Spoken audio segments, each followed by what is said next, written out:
Je suis là pour vous parler de la Journée mondiale de la jeunesse, c'est sûr, mais on m'a demandé tout d'abord de vous dire quelque chose de Jean-Paul II. Hier soir, lors de la veillée, on parlait des témoins et on rappelait Saint Jean Bosco, la petite Thérèse, Saint Maximilien Kolbe. C'est des témoins qui nous ont précédés. Nous avons, heureusement, d'autres témoins qui vivent parmi nous et que nous pouvons approcher, que nous pouvons côtoyer dans notre vie de chaque jour. L'un de ces témoins, je crois, c'est justement le pape Jean-Paul II. Vous le voyez souvent à la télé, dans les journaux. Vous avez suivi, je pense, dernièrement son voyage en France.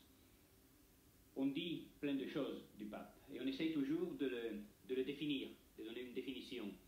C'est un philosophe, c'est un homme intellectuel, c'est un pasteur, c'est quelqu'un de courageux, c'est lui qui a fait changer la situation dans l'Europe de l'Est, etc. On dit plein de choses. Je crois qu'il y a une définition qui est la première et la définition fondamentale de Jean-Paul II. C'est celle qui dit que Jean-Paul II est un homme qui prie, est un homme de prière. Avant tout le reste, avant d'être un pasteur, avant d'être un professeur, etc., c'est quelqu'un qui prie. Et ce qui m'a frappé depuis la première fois que je l'ai rencontré, et tout au long des occasions que j'ai eues de partager avec lui, c'est sa capacité de vivre dans la prière. C'est incroyable de le voir, vous avez vu encore dernièrement à Saint-Andoré, à Reims, au milieu d'une foule immense, il se met à genoux et il prie comme s'il était tout seul. Il a cette capacité de concentration, je dirais mieux, de se mettre à la présence de Dieu. Et là, c'est la chose la plus importante pour lui. Même quand il a salué les malades, les enfants, quand il a parlé avec plein de monde, il se met devant l'autel, devant un crucifix, il se met à genoux, et on le voit plonger dans la prière. Et c'est vraiment comme s'il était tout seul. Les gens peuvent chanter, peuvent hurler autour de lui, on lui fait des danses. Vous pensez en Afrique, par exemple, l'accueil, c'est toujours très chaleureux, etc. Quand il prie, c'est comme s'il était tout seul. Et je crois que c'est la composante la plus importante, fondamentale de sa vie. Il garde cette relation personnelle d'écoute, de dialogue avec le Seigneur. Toute sa journée est remplie de prières. Commençant tôt le matin, vers 5h30, il est à la chapelle pour faire sa prière personnelle. Et à 7h, il célèbre la messe. Et après, tout au long de la journée, dès qu'il a un moment, il est soit à la chapelle, soit il sort son chapelet de sa poche et il prie le rosaire. Dans son appartement au palais pontifical à Rome, il y a une chapelle, évidemment, et il y a toutes les autres pièces. Alors, chaque fois qu'il va se déplacer de son bureau à la bibliothèque, de la bibliothèque à la salle à manger et dans les autres pièces, il passe toujours par ce couloir et il rentre chaque fois à la chapelle. Et il se met un instant à genoux, au fond, à côté de la porte, et il fait son acte d'adoration. Quand il va, quand il revient, chaque fois pendant la journée. Et il vit toute la journée avec, je dirais, cette ligne de continuité. Le rapport personnel dans le silence, dans l'adoration avec le Seigneur.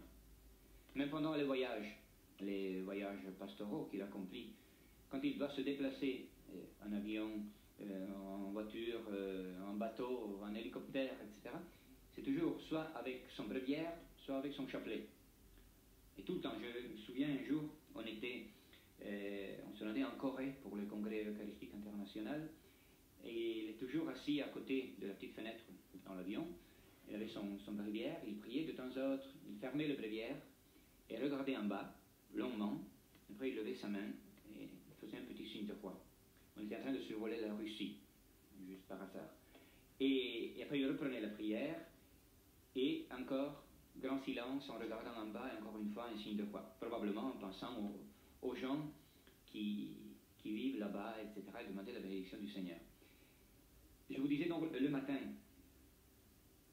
vers 5h30, 6h moins le quart, il est à la chapelle, et cela même pendant les voyages. Là où il loge, il y a une chapelle et il arrive toujours très tôt pour faire sa prière personnelle, avant de commencer la journée qui est toujours une journée bien remplie. Et c'est le moment où les quelques prêtres qui s'occupent de l'organisation du voyage célèbrent leur messe très tôt le matin. Alors devant l'autel, il y a toujours un prie-dieu préparé pour le pape, mais quand on célèbre la messe, il arrive et il s'arrête au fond de la chapelle et commence sa prière. Je me souviens la première fois que j'ai vécu ça, c'était en Indonésie, et c'était moi qui présidais, nous étions 3 prêtres, c'était moi qui présidais la célébration, et donc on a continué notre messe quand le pape est arrivé, mais à la fin, c'était le moment de la bénédiction. Alors vous comprenez que d'habitude, on demande au pape de nous bénir, mais de faire le contraire, c'est pas immédiat, c'est pas spontané. Et alors j'hésitais un peu, je ne savais pas quoi faire, et le prêtre qui était avec moi, qui était plus expert, m'a dit vas-y. Alors moi j'ai fait un tout petit signe de croix comme ça, et le pape calmement, il a fait son signe de croix. Et quand on termine la messe, donc il vient devant l'autel, devant le Saint-Sacrement, et il continue sa prière. Et donc, tout au long de la journée, et si c'est vendredi, il fait son chemin de croix. Et soit quand il est au Vatican, soit quand il est en déplacement, il y a le long des murs de la chapelle les stations du chemin de croix, et donc il fait le tour, il se met à genoux devant chacune des stations. Généralement, il appuie la tête contre le mur et il fait son moment de prière. Et lors des grandes messes à Saint-Pierre, à la basilique Saint-Pierre, ou même quand on est pendant les voyages, il salue les gens, je vous disais, il parle avec les uns avec les autres, il demande et maintenant qu'est-ce qu'on fait, etc. Quand il rentre à la sacristie et il commence de prendre les ornements liturgiques, alors il ne parle plus et on l'entend prier, tout seul, je ne sais pas ce qu'il dit, mais on l'entend, tout le temps comme ça. Et vraiment, c'est comme s'il était, encore une fois, tout seul. Et après, on fait la procession d'entrée, et tout au long de la messe, il est tellement concentré que on lui raconte des choses, on lui fait des discours de bienvenue. Bien sûr, il regarde, il remercie, etc. Mais on le sent qu'il est sur un autre plan. Et c'est comme ça pendant toute la célébration. Et à la fin, quand on rentre à la sacristie, il dépose les ornements, il remercie les 2-3 personnes qui sont là, et il y a toujours une table, comme celle-là, au fond de la salle, où on dépose les ornements. Bon. Une fois terminé, il se met à genoux devant la table, la tête entre les mains, comme ça, et il fait sa prière d'action de grâce. Et toujours dans le calme, c'est-à-dire il n'est jamais pressé, au point où il faut de temps à autre, surtout quand on est pendant les voyages, vous savez, il y a des programmes à respecter autant que possible, et alors il faut toujours lui dire, très Saint-Père, c'est l'heure. Mais puisqu'il est tellement sur une autre planète, alors il faut le dire 2-3 fois, parce que je veux... Alors il demande... parce que, vraiment, pour lui, c'est la chose la plus importante. L'autre jour, je parlais avec son secrétaire, il me disait, vous savez qu'il a eu dernièrement une intervention chirurgicale de l'appendicite. Donc il est resté une semaine à l'hôpital et son activité était nécessairement réduite. Il me disait, mais tu sais, il passe des journées entières en prière. Il est capable de prier tout au long de la journée, tout le temps, sans s'arrêter. Mais cela ne le... Je vous ai dit, il est sur une autre planète, oui, c'est vrai plus ou moins. Je veux dire, il garde ce contact personnel avec le Seigneur, mais cela lui permet en même temps d'être heureux et très simple, très immédiat. Je vous donne un exemple. On était en Tanzanie. Vous savez, ici chez nous, on applaudit quand on veut donner la bienvenue ou quand on veut souligner la joie ou quelque chose qui nous fait plaisir. En Afrique, en général, les gens mettent leur langue entre les dents et ils hurlent.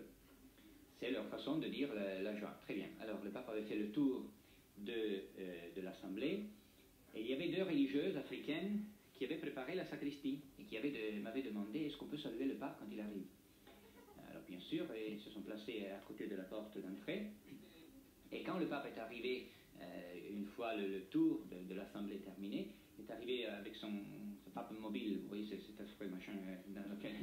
Alors il est descendu, et quand les 2 sœurs ont vu le pape, et pour elles, ils sont tombées à genoux, ils ont commencé de hurler comme ça, non? Alors le peuple s'est arrêté un peu surpris. Donc, il les a bénis, il a fait un signe de foi sur le front, leur a donné un chapelet. Voilà. Et on est rentré à la sacristie, on ferme la porte derrière lui. Il y avait donc la table au fond, et il allait tout seul vers la table, et derrière lui nous étions à deux, tout simplement. Alors, il essayait tout seul de répéter ce que les sœurs avaient fait. Hein? Alors, il marchait vers la table, et il fait un demi-tour, et il dit, vous n'avez pas appris à faire ça, maintenant je vais vous apprendre. C'est juste un exemple, pour vous dire que il arrive très simplement à mettre ensemble des moments d'une profondeur impressionnante et de spontanéité, d'humanité. Donc je dirais, c'est quelqu'un qui prie. Et c'est ça qui lui donne, je pense, c'est cette dimension qui fait sa grandeur. Et qui lui donne une capacité de poser un regard, je dirais, presque théologique sur l'histoire et sur le monde. Il arrive toujours à faire de relations, de liaisons entre les différents événements. Vous voyez, pour nous, c'est spontané. Il y a quelque chose qui se passe, ben, on le considère, on essaye d'en tirer un enseignement parfois, quand nous ne sommes pas trop distraits, et voilà, et c'est tout. Et pour lui, il n'y a jamais des moments qui soient séparés les uns des autres. Il arrive toujours à faire des liaisons et à lire une continuité. C'est le Seigneur qui travaille dans l'histoire des hommes. Et il y a toujours un enseignement qui est en relation avec ce qui s'est passé avant et ce qui viendra demain. Encore un exemple. Vous avez entendu peut-être parler du cardinal Mindszenty. C'était l'archevêque de Budapest, d'Esztergom-Budapest, pendant la guerre, même avant la guerre, quand il y a eu l'occupation communiste en Hongrie, et après le régime communiste, il a été persécuté, et il a été emprisonné, condamné par le tribunal du peuple, jusqu'au moment où, dans les années 73, 72, 73, il a pu quitter la Hongrie et il est allé habiter en Autriche.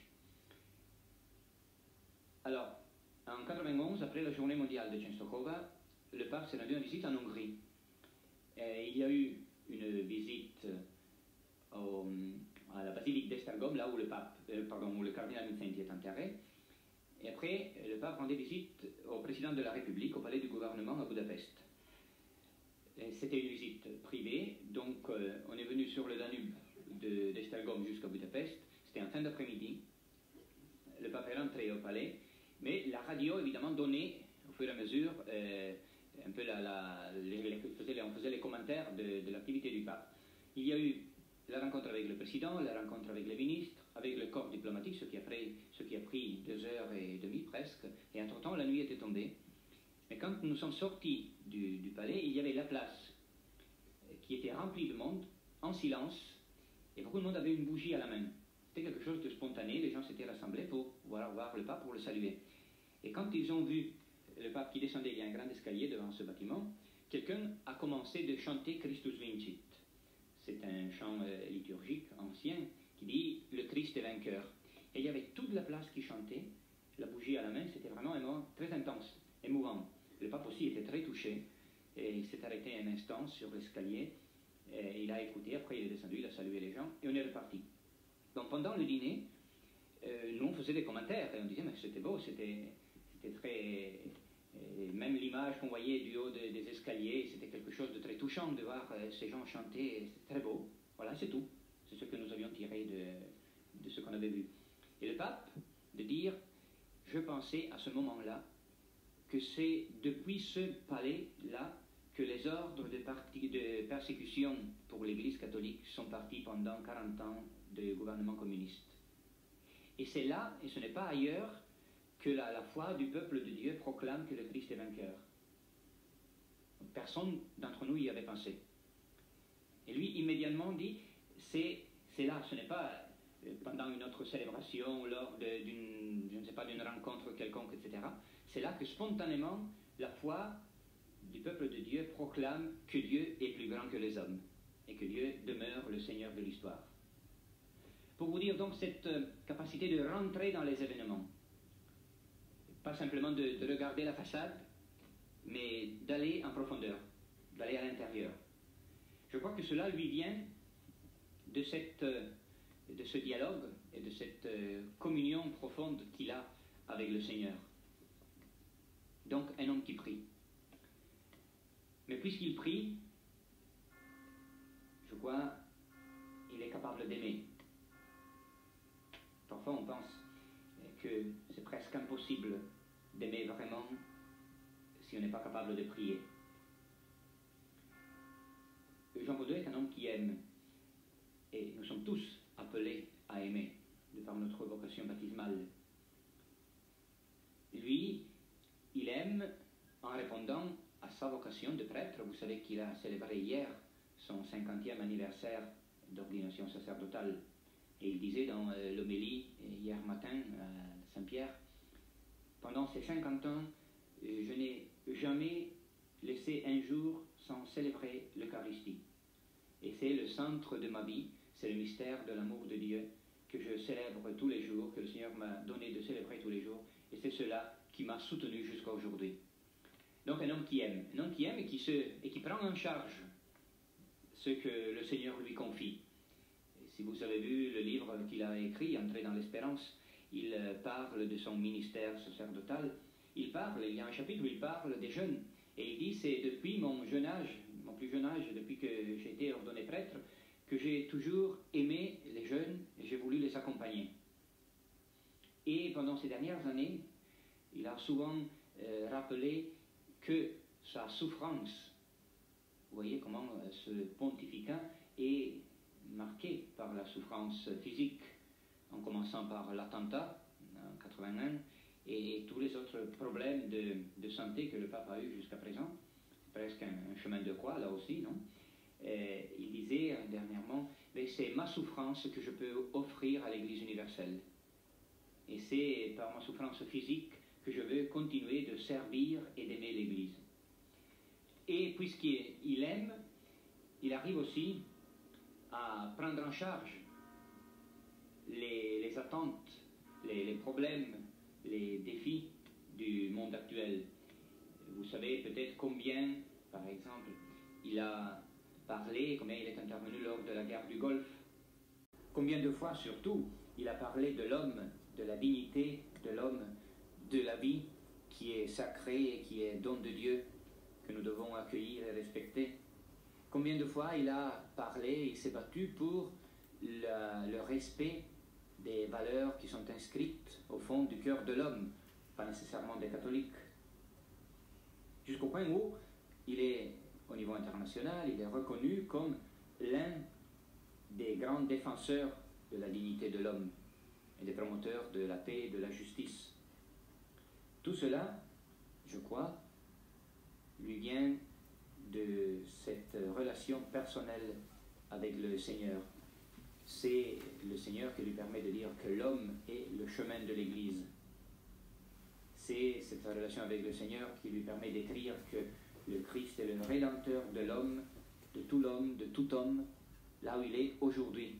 Et de proposer partout, n'ayez pas peur d'ouvrir les portes au Christ Sauveur. Dans cette attitude et dans ce souci de rendre présent l'amour du Seigneur pour tous les hommes, vous le savez, une place spécifique occupe les jeunes.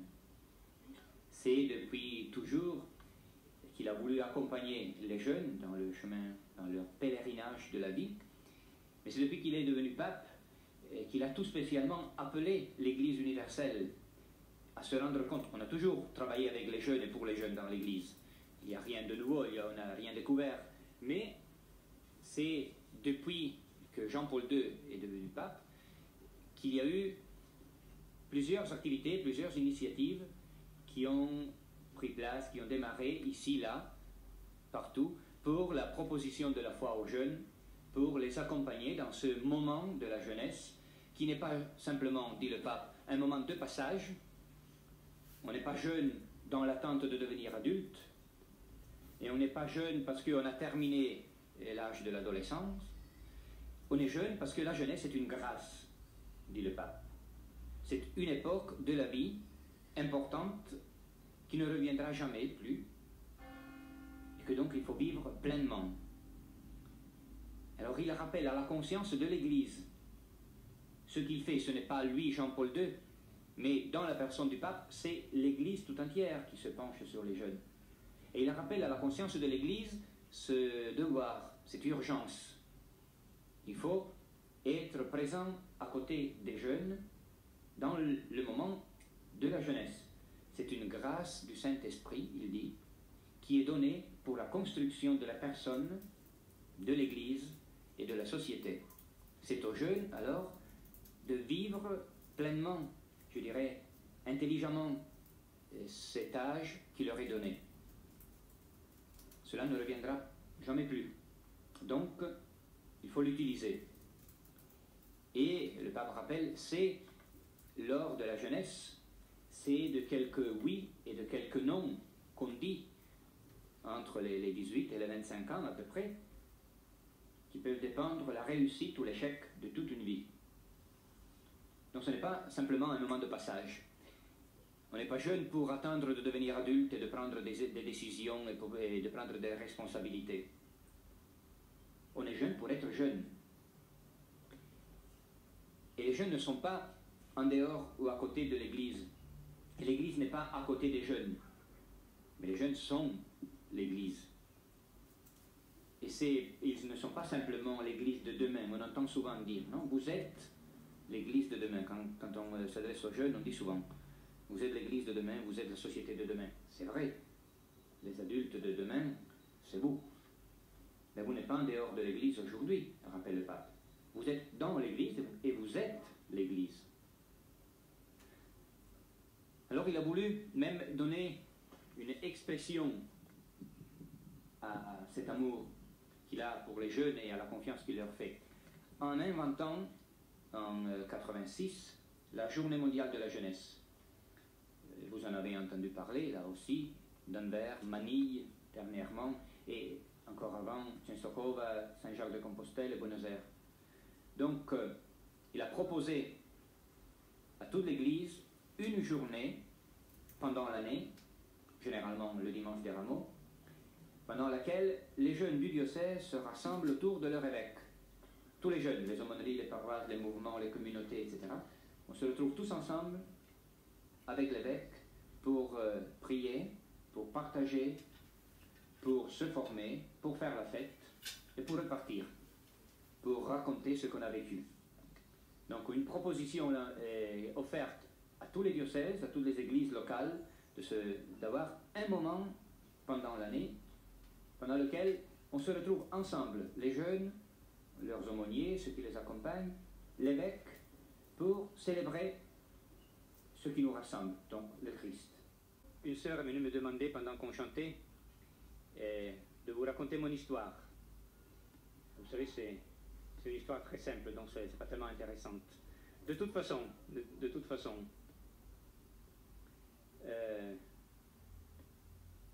pour commencer depuis le commencement, donc je suis né en Italie, je suis fils unique, et pendant que j'étais, bon, j'ai vécu une vie normale, comme tout le monde, j'ai fait un peu de scoutisme, et pendant que j'étais au lycée, pendant les dernières années de lycée, j'ai commencé à me poser la question, pourquoi pas moi? Pourquoi pas moi? Peu à peu, sans y voir trop clair, jusqu'au moment où j'ai demandé à un prêtre qui était, vous savez, en Italie, il y a des classes de religion dans les écoles, même dans les écoles publiques. Et donc c'était le professeur de religion. Et donc je lui ai parlé, je lui ai demandé un peu, mais qu'est-ce que je dois faire, comment et pourquoi. Et d'une façon très discrète, il m'a accompagné pendant les 2 dernières années de lycée. Il m'a aidé à voir un peu plus clair, mais sans jamais se substituer à moi, grâce à Dieu. Il m'a vraiment accompagné très discrètement, jusqu'au moment où, après le bac, je me suis dit, bon, je veux commencer, j'essaye, et je suis rentré donc au séminaire, où j'ai commencé les études de philosophie et de théologie, et entre-temps, bon, les choses devenaient de plus en plus claires. Cela n'a pas toujours été facile, c'était pas toujours une autoroute, mais arrivé à la fin des études de théologie, je me suis dit, je pense que c'est mon chemin. Je pense que c'est ça que le Seigneur me demande. Les prêtres qui m'avaient accompagné pendant le séminaire et la paroisse dans laquelle j'essayais de rendre quelques services me disaient, oui, vas-y, vas-y. Et finalement, bon, j'ai fait le pas de l'ordination sacerdotale. Je vous avoue que encore la veille de l'ordination, je me demandais, mais c'est vraiment ma place, c'est vraiment ça que le Seigneur me demande. Est-ce que je me suis trompé pendant toutes ces années de formation? Est-ce que j'ai trompé les autres en donnant de moi une image qui n'est pas la vraie? Et finalement, c'était le supérieur de mon séminaire, que c'était un grand prêtre que j'aime beaucoup, et je dis que j'ai appris tout ce que je sais, je l'ai appris de lui. Et il m'a dit, écoute, il faut faire confiance au Seigneur. Et si tu es arrivé jusque-là, et le Seigneur t'a accompagné, eh bien, il continuera. Bon, maintenant, ça fait presque 20 ans que je suis prêtre, et je suis encore heureux, quoi. Je ne voudrais pas faire marche arrière. Oh, merci. Mais je pense que c'est plutôt au Seigneur qu'il faut dire bravo, hein, parce que c'est lui qui nous tient.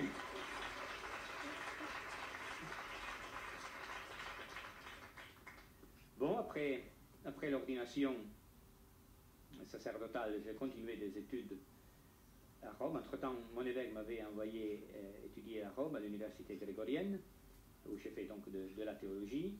Et quand j'ai terminé les études de théologie, j'avais été ordonné un an avant, donc en 77. L'année suivante, quand j'avais terminé, je pensais un peu rentrer chez moi dans le diocèse et faire ce que l'évêque avait envisagé. On m'a demandé de passer à l'Académie pontificale. C'est un institut à Rome où se préparent les prêtres qui sont membres du service diplomatique du Saint-Siège. Le service diplomatique, c'est quelque chose qui rassemble de loin à une ambassade. C'est ce qu'on appelle les nonciatures apostoliques. C'est donc la représentation du Saint-Siège auprès de l'Église dans un pays et auprès du gouvernement. Alors, il y a des prêtres qui viennent un peu de partout dans le monde, qui se préparent à ce service, et après ils sont envoyés en mission quelque part. Donc là encore, on a fait 3 ans d'études. Après, j'étais nommé, mon premier poste, c'était la Bolivie. J'ai vécu 4 ans en Bolivie, à 4000 mètres d'altitude, sur un haut plateau. Et c'est le pays le plus pauvre d'Amérique latine, pratiquement. C'est un pays charmant. Charmant, j'y ai laissé un bout de mon cœur. C'est des gens très sympas, vraiment très très pauvres. C'est une église vivante, une église très engagée. Là, traditionnellement, tout le monde est catholique, mais avec des grands problèmes, entre autres, dus au manque de prêtres et d'agents pastoraux. Donc il y a une invasion des sectes qui viennent de l'Amérique du Nord, toutes les sectes possibles qui sont là et qui font des ravages. Donc une église vivante qui est en train de s'organiser maintenant.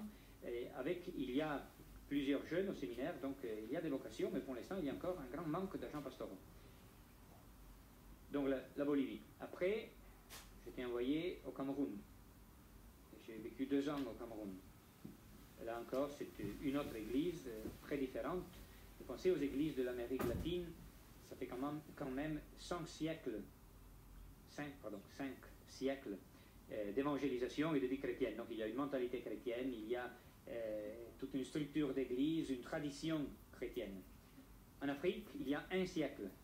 C'est juste 1 siècle d'évangélisation. Donc la vie chrétienne est très enthousiaste, généreuse, mais encore très superficielle.